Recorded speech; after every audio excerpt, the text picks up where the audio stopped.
Hello everyone, welcome back to another video. मैं हूं गोविंद और आप देख रहे हैं डिजिटल आर्ट विद गोविंद। अभी फ्री फोटोशॉप कोर्स का सीरीज़ चल रहा है और ये क्लास 5 है। फाइनली हम लोग क्लास 5 तक पहुंच गए हैं और हमारा जो इस वीडियो का टूल है वो है क्रॉप टूल। इसके पहले वाले वीडियो में हमने इंट्रोडक्शन, ये जो 4 टूल है इसके बारे में हमने बात करी है। प्रैक्टिकली मैंने बताया है एकदम इजी वे में, ठीक है, कि आपको कैसे यूज़ करना है और प्रोफेशनली ग्राफिक डिज़ाइनर के तौर पे इसको कैसे यूज़ करते हैं। देखो, मैं 5 सालों से ग्राफिक डिज़ाइनिंग फील्ड में हूँ और अब तक मैं अभी काम कर रहा हूँ बाय प्रोफेशनली, ठीक है। तो उसमें क्या क्या यूजेस होती है उसके अकॉर्डिंग मैं बता रहा हूँ और बहुत सारा इसमें टूल का फीचर होता है, कैसे कितना कौन सा यूज़ करना है वही सारी चीज़ें मैं आपको बता रहा हूँ।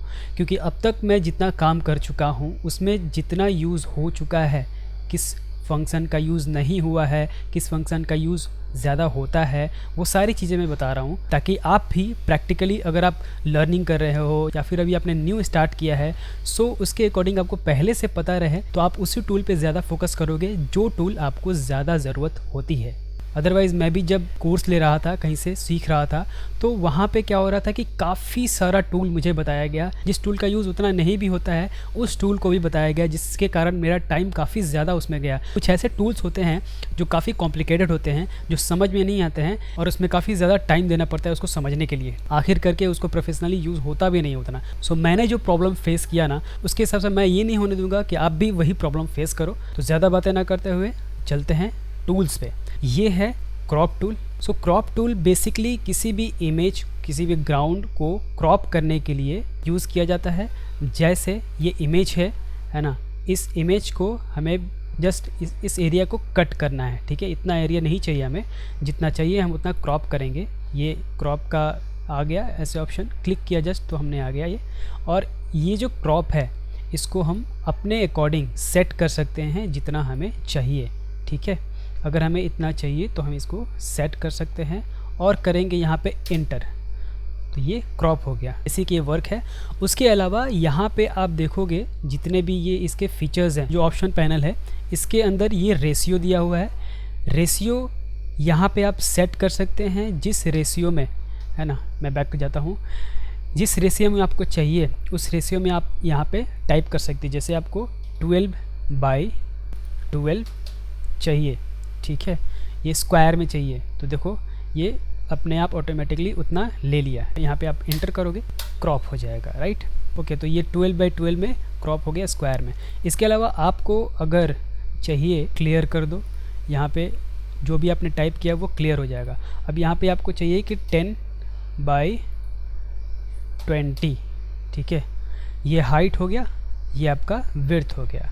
तो इसके अकॉर्डिंग आपका देखो ये साइज ले लिया। अब यहाँ पे आपको मान लो कि इतना वेस्ट जा रहा है तो आपको इसको एडजस्ट कर सकते हैं आप, ठीक है। ये आप इमेज को एडजस्ट कर सकते हैं और यहाँ पे करेंगे एंटर। अगर आप एंटर करते हैं तो ये क्रॉप हो जाएगा, ठीक है। एंटर किया, इतना क्रॉप हो गया। ये एक वर्क है इसका रेशियो का। अगर आप यहाँ पे देखो बहुत सारा साइज़ दिया होता है, उसके अकॉर्डिंग आप रख सकते हैं अपना साइज जितना आपको चाहिए, इसमें से कोई चाहिए या फिर मैनुअली आप सेट कर सकते हैं। ओके, इसके अलावा नेक्स्ट जो है ये स्ट्रेटन। ये जो ऑप्शन है ये भी काफ़ी अच्छा ऑप्शन है। अब हम चलते हैं दूसरे इमेज में। ये दूसरा इमेज है, यहाँ पे हम लेते हैं क्रॉप और यहाँ पे स्ट्रेटन लेते हैं। स्ट्रेटन का मतलब क्या होता है कि जो भी आपका इमेज है, मान लो कि आपको ये इमेज ऐसा टेढ़ा लग रहा है, तो इसको आपको ऐसे इसके अकॉर्डिंग हॉरिजन एक लाइन लेंगे ना, ये एक बेसिक लाइन लेंगे तो क्या होगा कि ये उसी के अकॉर्डिंग क्रॉप करेगा। देखो इसको क्या किया उसने, बैलेंस किया। मतलब ये जो इमेज है आपको ये अब स्ट्रेट लगेगा इसके अंदर और ये दिखा रहा है साइड में कि इतना ऐसे आपका क्रॉप हो रहा है। अगर आपको लग रहा है कि ओके है, नहीं तो आप थोड़ा कम ज़्यादा भी कर सकते हो। यहाँ से ये मैनुअली है, आप मैनुअली कम ज़्यादा कर सकते हो। अदरवाइज़ यहाँ पे जो मैंने बताया था रेशियो आप सेट कर सकते हो, जितना आपको रेशियो में चाहिए कम ज़्यादा कर सकते हैं। आपको ये वाला एरिया इतना ही चाहिए, आपको ये कम चाहिए हाइट, इतना एरिया चाहिए, ऐसे वाइड में चाहिए, तो आप इसको एंटर करेंगे तो उतना ही आपका इमेज आ जाएगा, ठीक है। बैक करके देखते हैं इसका। देखो पहले ऐसे था, ठीक है, पहले ऐसे था, अब ऐसे था, अब ऐसे हो गया, ठीक है। बैक किया, ये मैं कैसे बैक कर रहा हूँ, Ctrl Z से बैक हो रहा है, ठीक है, अंडू हो रहा है। और कंट्रोल अल्ट प्लस जेड से फिर वापस आगे फॉरवर्ड हो रहा है, ठीक है, रीडू हो रहा है। अब नेक्स्ट वाले पे चलते हैं, ये ग्रिड वाला है, ठीक है। अभी तो ये रूल ऑफ थर्ड, ये जितना भी ऑप्शन दिया है ना, ये जो ऑप्शन है ये सारा कॉम्पोजिशन के बेस पे है। अगर आपने कॉम्पोजिशन पढ़ा होगा, ठीक है, कॉम्पोजिशन एक बहुत बड़ा टॉपिक है जिसको अगर आप समझते हो तो आपको कोई भी डिज़ाइन, कोई भी जो पोस्टर डिज़ाइन होता है, कोई भी ग्राफिक डिज़ाइनिंग के लिए कोई बैनर डिज़ाइन होता है, वो काफ़ी अच्छा से दिखेगा, विजुअली आप अच्छा इम्पैक्ट डाल पाओगे, ठीक है, अपने डिज़ाइन में। सो यहाँ पे जो रूल ऑफ थर्ड है, इससे ये क्रॉप लेता हूँ मैं, ठीक है। ये रूल ऑफ थर्ड का मतलब क्या होता है, मैं एक क्विकली बता देता हूँ। रूल ऑफ थर्ड का मतलब होता है जो भी आपका बैकग्राउंड है, जो इमेज है, उसको 3 पार्ट में हॉरिजॉन्टली और वर्टिकली डिवाइड करता है।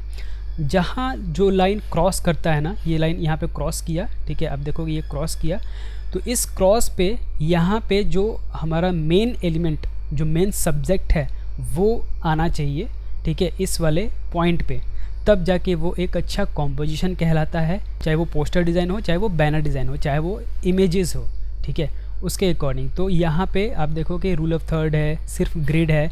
अब ग्रिड में क्या है कि आपको चाहिए कि यहाँ से इतना कम करना है, ये एक मेज़रमेंट आपको दे देता है कि ग्रिड के अकॉर्डिंग आप कम ज़्यादा कर सकते हो। देखो आपको इतना ही रखना है, तो इसके हिसाब से आप कम ज़्यादा यहाँ से कर सकते हो, ठीक है।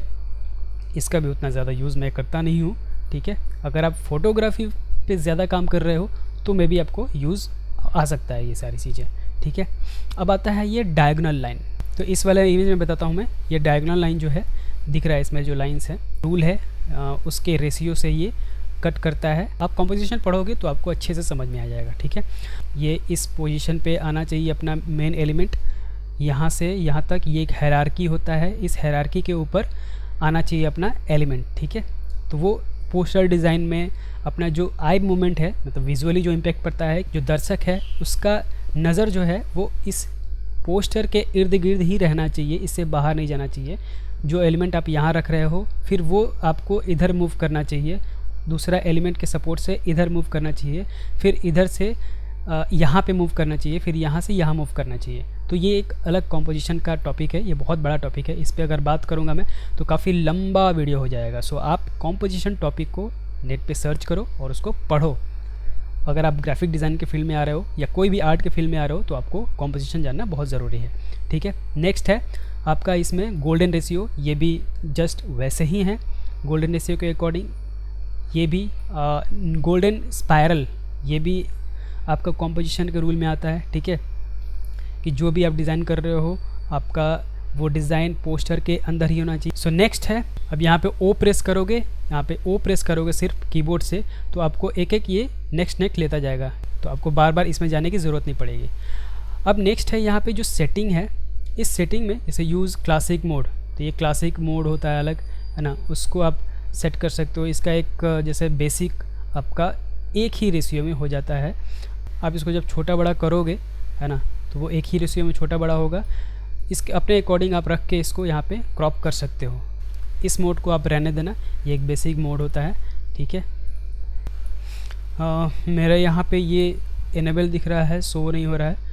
नेक्स्ट है, इसका भी ज़्यादा यूज़ होता नहीं है। अब इसमें नेक्स्ट जो टूल है वो है पर्सपेक्टिव क्रॉप टूल। सो इसका यूजेस है कि जो भी एरिया है आपके फ़ोटो में, उस एरिया में आपको कुछ लगता है कि उसका पर्सपेक्टिव ठीक नहीं है, ठीक है, या उस पर्सपेक्टिव के अलावा आपको कुछ और पर्सपेक्टिव चाहिए। जैसे मान लो कि ये फ्रेम है, आपको इसको सीधा देखना है, सीधा चाहिए आपको, तो इसको सिर्फ फ्रेम निकाल सकते हैं यहाँ से सीधा में। आप यहाँ पे क्लिक करेंगे और इसके इस कॉर्नर पे क्लिक करेंगे, यहाँ पे क्लिक करेंगे, फिर यहाँ क्लिक करेंगे, इसके बाद इसको एंटर करेंगे, तो देखो इस तरह से आएगा। तो आपको ये एक ओवरऑल लुक दे देगा फ्रेम का। लेकिन आपको क्या करना है कि इसको आप ये नॉर्मल क्रॉप लेके इसको ऐसे बड़ा कर सकते हैं, ठीक है। अभी देखो यहाँ पे क्या हो रहा है, ये एरिया ब्लैक हो रहा है, जो एरिया खाली रहेगा ना वो ब्लैक हो जाएगा क्योंकि ये बैकग्राउंड में ही इमेज है, ठीक है। इसको यूज़ करने के लिए हमें इसको लेयर में कन्वर्ट करना पड़ता है, इसका जो लॉक है वो हटाना पड़ता है। अब यहाँ पे इमेज जो है इसको आप इतना बढ़ा सकते हैं शिफ्ट दबा के, तो ये आपको देखो सीधा दिखेगा। अब इसका यूज़ आप कर सकते हैं कहीं पे रख के, इसके अंदर फ़ोटो डाल के आप यूज़ कर सकते हैं, राइट। इसके अलावा ये भी है, आपको लगता है कि इसका पर्सपेक्टिव मुझे सीधा चाहिए, इसका पर्सपेक्टिव ठीक नहीं लग रहा है, तो आप ये पर्सपेक्टिव जो टूल है इसको यूज़ करके आप सीधा कर सकते हैं। लेकिन इसमें आपको थोड़ा सा जानकारी होनी चाहिए पर्सपेक्टिव की, कि पर्सपेक्टिव कैसा होना चाहिए, पर्सपेक्टिव कैसे काम करता है, ठीक है। ये एक आपको नॉलेज होना चाहिए। इसके लिए आप स्टडी कर सकते हैं नेट से, बहुत आपको टॉपिक मिल जाएगा, बहुत आपको आर्टिकल मिल जाएगा पर्सपेक्टिव के ऊपर, ठीक है। सो नेक्स्ट टूल है इसमें, ये है स्लाइस टूल। ये जो स्लाइस टूल है, ये टूल क्या करता है, इसके लिए हम दूसरे इमेज में चलते हैं कि जो भी एरिया है, जैसे इसको हम पहले सेलेक्ट करते हैं स्लाइस टूल। ये स्लाइस टूल क्या करता है, आपके इमेज को पार्ट बाय पार्ट में डिवाइड करता है, फिर उसके बाद उसको सेव करना होता है। ये किस लिए यूज़ होता है, ये वेबसाइट जब डिज़ाइन होता है ना, उसके लिए यूज़ होता है। अगर आप वेबसाइट के लिए काम कर रहे हैं तो जो वेब डेवलपर है उनको इस तरह से काम करके देना होता है, ठीक है। जैसे कि यहाँ पे मान लो कि मैं कुछ एरिया सेलेक्ट कर रहा हूँ स्लाइस से, ठीक है। ये एरिया मैं सेलेक्ट किया मैंने, है ना, ये सेलेक्ट किया, तो देखो जो भी इमेज है उसका 4 पार्ट में इसने डिवाइड कर लिया है। अब इसमें भी क्या है कि अभी मैंने जो एरिया सेलेक्ट किया ना, ये फ्री हैंड हो रहा है, ठीक है। मैं जितना चाहूँ विड्थ रख सकता हूँ, जितना चाहूँ हाइट रख सकता हूँ। सो इसमें भी आपको रेशियो आप बना सकते हैं। जैसे ये जो रेशियो है ना, यहाँ से आप एक फ़िक्स रेशियो कर सकते हैं। ये फिक्स्ड एस्पेक्ट रेशियो है। इसमें आप यहाँ पे जो भी रेशियो डालेंगे, एंटर करेंगे, ठीक है, उसी रेशियो में वो आपको सेलेक्ट करेगा, उतना एरिया सेलेक्ट करेगा, ठीक है। ये देखो, आप कहीं भी अगर मूव करोगे माउस तो ये स्क्वायर में ही करेगा, क्योंकि आपने जो रेशियो लिया है उसी रेशियो से ये करेगा। अगर इस रेशियो को आप कम ज़्यादा करते हो, ठीक है, तो ये उतना ही लेगा। जैसे देखो मैं माउस को कहीं भी मूव कर रहा हूँ, लेकिन ये उसी रेशियो में बड़ा छोटा हो रहा है, ठीक है। अब इसके अलावा यहाँ पे जो फिक्स साइज़ है, तो जैसे यहाँ पे आप जो भी डालोगे ना, जैसे 100 है, ठीक है, 100 है। इसके अलावा जो भी आप डालोगे, मान लो कि 1200 है, ठीक है, तो जितना एरिया ये आएगा बस आपको क्लिक करना है, ठीक है। आपको अब ड्रैग करोगे तो ड्रैग करके नहीं लेगा। अब हम चलते हैं इसको सेव कैसे करेंगे, क्या यूज़ होता है। जैसे मान लो कि मैंने यहाँ पे एक इसको हटा के नॉर्मल मैंने कर दिया, ठीक है। ये वाला एरिया मुझे इतना चाहिए, अगर मैंने ये वाला एरिया सेलेक्ट कर लिया, ठीक है।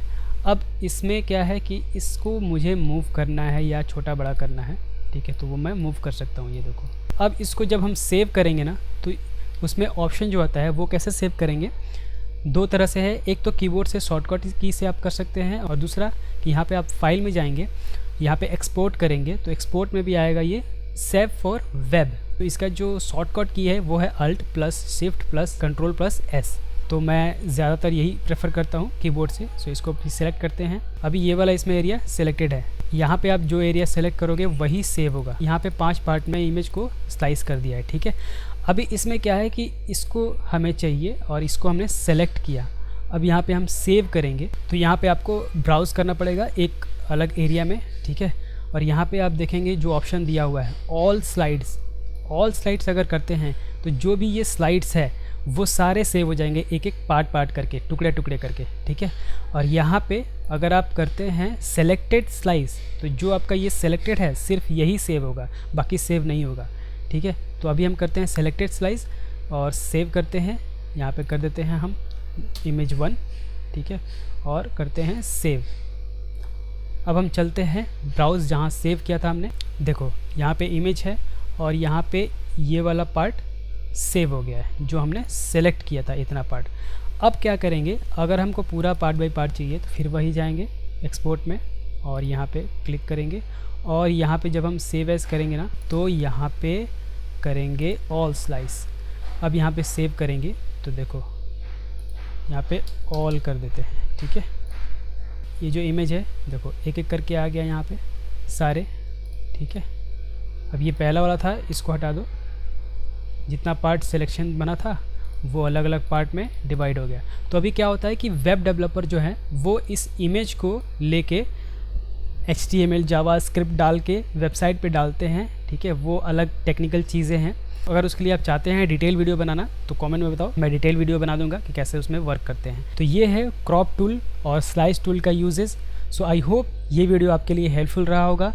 वीडियो आपको कैसा लगा कमेंट करके ज़रूर बताना। क्लास आपको कैसा लग रहा है कमेंट करके ज़रूर बताना। अगर कोई डाउट है तो कमेंट करके ज़रूर पूछना, नेक्स्ट वीडियो में हम उसकी बात करेंगे। वीडियो को लाइक कर देना। देखो ये सीरीज़ मैं आगे ले जाना चाहता हूँ, लेकिन इसके लिए आप लोगों का सपोर्ट चाहिए, क्योंकि एक आपका सपोर्ट ही है, आपका कमेंट, आपका लाइक वो मिलेगा। ठीक है, आप चैनल से जितने ज़्यादा जुड़ोगे उतना ज़्यादा मुझे एक मोटिवेशन फील होगा। थोड़ा सा वो वही एक एनर्जी का पार्ट होता है कि हमें वो देख के एनर्जी आता है, तब जाके हम और भी ज़्यादा कंटेंट बनाते हैं और भी इस सीरीज़ को आगे लेके जाते हैं। तो ये सीरीज़ अब आपके ऊपर डिपेंड करता है, आप कितना सपोर्ट कर रहे हो, आप कितना सीखना चाहते हो। तो पिछले क्लास के वीडियो पे रिस्पॉन्स अच्छा आ रहा है, उम्मीद करता हूँ आगे भी आप सपोर्ट करोगे। कमेंट ज़रूर करना वीडियो कैसा लग रहा है। मिलते हैं नेक्स्ट क्लास में। Thanks for watching.